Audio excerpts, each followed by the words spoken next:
month of crowned glory. Crowned glory. God is taking us from glory to glory. He has led us into his glory even right from last year, that we started calling our revival Realm of Glory Revival. And it's also been a continual thing. This year, God declared this year to be our year of diverse liberty and abundance. And I told you that when we hear that word, we might be thinking of abundance in the physical. Yes, it is part of it. But it is more breaking of bondages, more liberation in the spiritual, that we can enjoy the physical life into the fullness that God has destined us to enjoy it. So it is more than us having money, us acquiring riches. It is more fellowship with God Almighty, more wisdom, more knowledge, more knowing of who God is to us and what we are to God. And by his grace, also he is uniting us to become one. And if you look at this church from the beginning of this year, even all to this time, that is what God is doing. We might not understand some things, but the Bible said, with God all things are possible. And it also said, all things work out for our good. We always don't understand, but actually all things work out for our good. Amen. Amen. So like I said, this is our month of crowned glory. What do we understand by the word glory? In Hebrew language, Greek language, and all the languages that used to be. Amen. It is called Kabo, Shekinah. That's why I hear them. Praise the Lord. One is Hebrew, one is Greek. And then later on, the new translation translated glory, the word glory, to dosa. What does Kabod mean? It means heavy, mighty. That the glory of God is something that penetrates and no one can be able to resist it. It's something so heavy that when it drops, when it comes, it must touch your life. There must be an impact.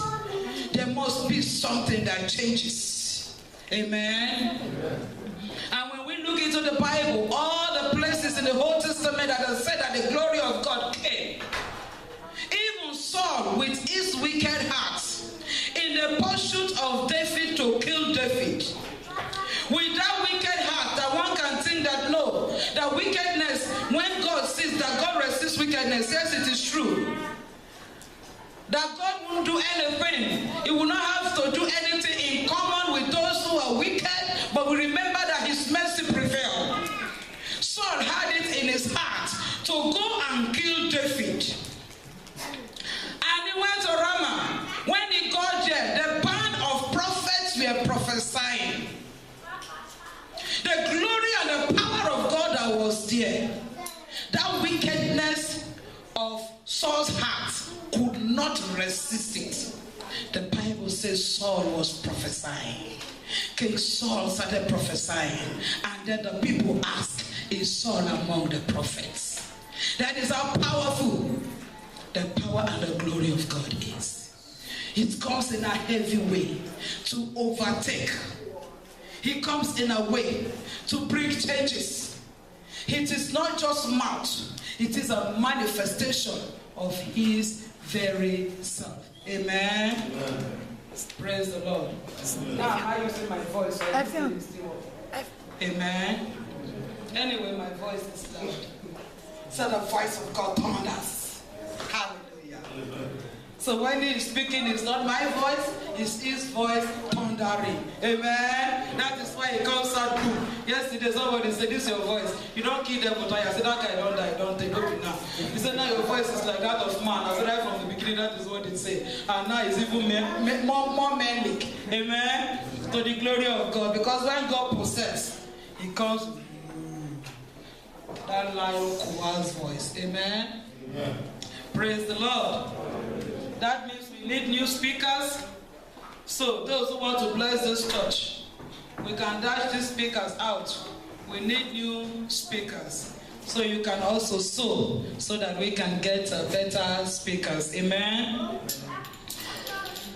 So, but when they come, the later word of glory, which was now used in the Greek language, they combined carbon, which is heavy, with Shekinah,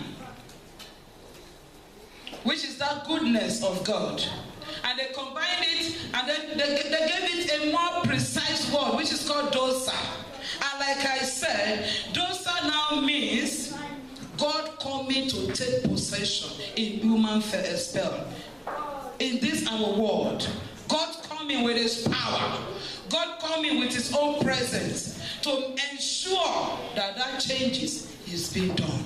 And this month, our month of crown glory, whatever it is that has not been established, but that God has already promised you, even right from the beginning of this year, that seems to be as if you have still not gotten it. Even like my husband said, he said last month we said it's our month of recovery, but maybe there are still some things that the enemy still kept in his own possession, which is not his, because the word of God does not fail. This month of December, you are being crowned with that blessing in Jesus' name. I am being crowned with that blessing in Jesus' name. So when Moses that time in the Old Testament looked unto God and said, God, you said that your name will go with me. Is there some of us who say, God, you said that everything will be good for us this year. You say your name will go with me. But now I just want something. I want to see your glory. I want to experience your glory. I have been hearing about your glory. I want to feel the power of your presence. I want to feel that something that transformed Saul. Despite the fact that he was wicked in heart, but couldn't resist you, but started prophesying. He was even naked in the presence of God. You did touch him. Even though the Bible said he came up, the grace has departed. But no, when he still came to the presence, something happened. Something is happening to somebody here today in Jesus' name. He had prophesied unto our life. I said that place that the enemy has tied strong, that says that you cannot have your liberty, you cannot have your freedom. I am speaking and prophesying into your life today, even into my own life, that there is freedom and liberty in Jesus' name. Whatever anywhere the enemy has tied you, even in form of sickness or whatever it is it a generational problem? Today, by the grace and the power of God, in the anointing of his word, that bondage is broken in Jesus' name. That bondage is broken in Jesus' name. You might say that no, it doesn't belong to me. You might want to resist what I am saying. But the God who is ready to bless you today, because he is the God of glory, breaks through that barrier, breaks through that limitation.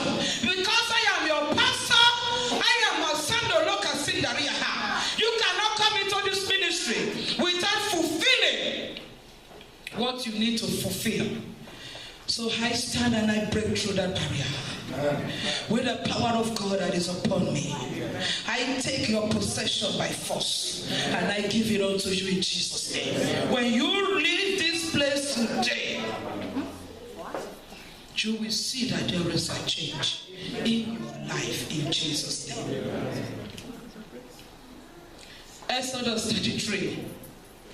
Moses, God has been doing great wonders with Moses, leading Moses, but yet Moses still didn't know that that was the glory of God he has been experiencing. Some of us, we don't know that even from the beginning of this year, since we were born, we have been witnessing and experiencing the glory of God. Some of us, we are blinded with lies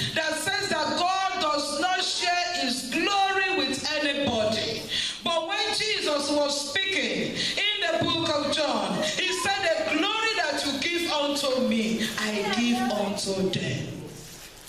Yes, we sing that song. He will never share your glory with anybody, Almighty God. The fact is that he does not share his glory with the enemy, but with his children, whom he has created in his own image and likeness. He is happy to share his glory. Why? Because his glory is his blessing. His glory is his goodness. His glory is him stopping the enemy from touching you and making to come to pass everything that he has spoken, that it will come to pass in your life and my life. Amen.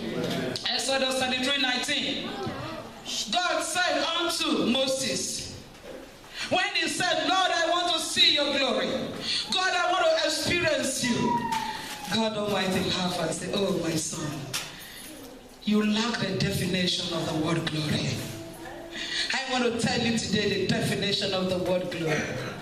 From the viewpoint of I, God Almighty, he said, I will make all my goodness pass before you. He said, show me your glory.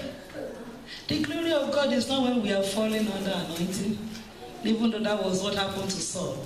But you all know that when Saul left that place, he still continued in pursuing David.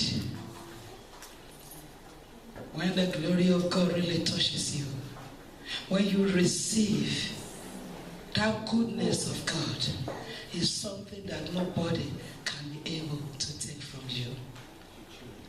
No wonder he said, affliction cannot occur a second time. Amen.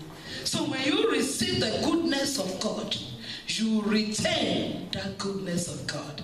That proves that the glory of God is in you, accompanying you, meaning that you knew what Jesus has done for you. He said, I will make all my goodness pass before you. I will proclaim the name of the Lord before you. I will be gracious to whom I will be gracious, and I will have compassion on whom I have compassion. But maybe because Moses was insisting to see his face, he said, nevertheless, I will use my hand to cover you as I pass by you. And when I have passed, you will see my behind. But we saw his glory as he was nailed on the cross. We saw the highest of his power. When he was nailed on the cross, people thought it was finished. They didn't know that that was the beginning of his glory. And then he went to the grave. And as declared in the book of Colossians chapter 2, he said he made a public disgrace of all the enemies and came out triumphantly. That is called glory. It's when you go to the battle and you win and you start singing thanksgiving. That is glory. Those who run in race, the one that received the glory, is that one that came first. It's that one. Now we have bronze, we have silver. Apart from bronze, what did they call again? I gold be the first one now. Gold, silver, and bronze. When bronze don't finish, which one they again? Nothing, no. Those are the ones that received the glory. But God came out with more than gold. It triumphed. It triumphed. He triumphed. He triumphed. That we can enjoy his goodness. Peter healed that guy at the beautiful gate. When people were questioning, he said, why are you surprised? Why are you surprised? That is what the power of the name of Jesus does. He extends his goodness. And this is just one of the good hearts of who God is, his glory. In giving healing to the people. In making his goodness to manifest. So he said, I will make all my goodness. Say, all my goodness. All my goodness. goodness, all the goodness of God will pass before me.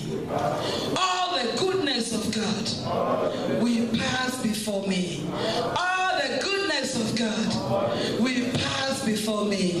When the goodness of God passed before some people, in the name of Jesus, you saw the way they rejoice here, the way they thank God, the way they gave glory to God, because God shared his glory with them by giving that visa. God shared the glory of his goodness by giving us these new couples that we wedded yesterday. Amen. So don't think when we are saying, God, I want your glory, I want your glory. His glory is his blessing. Today I'm just doing the definition. We'll continue next week. His glory is that goodness that you are enjoying, that blessing, that you wake up, that you sleep, that you have children, you get a place to walk. That is the glory of God. And with act of thanksgiving, you should appreciate it and be smiling. It shines. When God does good in your life, it makes the light of your life to shine. Glory is light. It's not a time of complaining. It's not a time, a place of murmuring. It's not a place of bitterness. It's a place of appreciation, of thanksgiving, of rejoicing, knowing that the presence of God in your life and my life has changed something. That is glory. When you live in the glory of God, when you live in the presence of God, nothing evil can happen. Amen. Amen. The book of Isaiah, Makura Papa Papa Papa, Manzindele Yashinda. The book of Isaiah 6 tells us from 1, it says, in the year that King Uzziah died, I saw the Lord sitting on a throne, high and lifted up, and the train of his robe filled the temple. Above it stood seraphim, each one has 6 wings. With 2 he covered his face, with 2 he covered his feet, with 2 he flew. And one cried to another and said, Holy, holy, holy is the Lord of hosts. The whole earth is full of his glory. And the posts of the door were shaken by the voice of him who cried out, and the house was filled with smoke.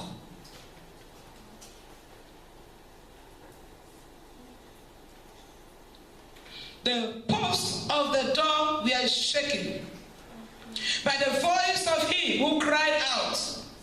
Who cried out, Holy, holy, holy is the Lord of hosts. The whole earth is filled of his glory. And the house was filled with smoke. Your house is filling with the smoke of the glory of God. In Jesus' name. The whole of your destiny, the whole of our life is being full today. He's being full today. He's being full today of his glory in Jesus' name. I said that one that represents Uzziah in your life and in my life is dead today in Jesus' name. See, Isaiah could not see his prophecy. He could not see the throne of God until King Uzziah died. We learned about Jezebel last year, I think. Jezebel was the wife of the king Ahab. As much as Ahab wanted to do good in the kingdom of God, Ahab was tied down because Ahab was married to Jezebel. Ahab was destroyed because he did not shine his eyes before he married. He got married to the devil itself. No wonder God said you cannot have fellowship with those